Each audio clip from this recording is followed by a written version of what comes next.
Sengketa Pulau Kemarau antara pemerintah Kota Palembang dengan Zuriat Kiai Marogan yang masih bergulir tidak menyurutkan rencana Pemkot untuk membangun Islamic Center di lokasi Pulau Kemarau.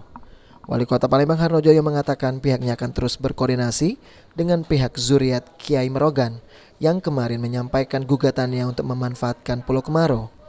Saat ini sedang dibangun tanggul oleh dana provinsi karena tanggul tersebut tidak ada kaitan dengan sengketa lahan. Karena memang kewenangan wilayah Balai, Pemkot akan berkoordinasi dengan Balai.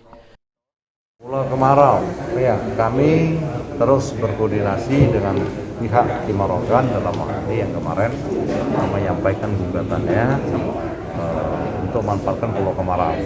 Saat ini sedang dibangun tanggul oleh dana provinsi. Tapi kalau tanggul itu tidak ada kaitan dengan keberadaan lahan, karena tanggul itu memang adalah kewenangannya wilayah Balai. Kita koordinasi dengan Balai, batas sempadan. Jadi kalau memang kita nanti saatnya terbukti secara hukum milik Kimarogan, kita juga tidak salah menganggarkan. Kemudian kami kemarin sudah berusaha minta bantu teman-teman bahwa rencana Islamic Center yang akan kita bangun di situ. Kita butuhkan kurang lebih lahan 4 hektar.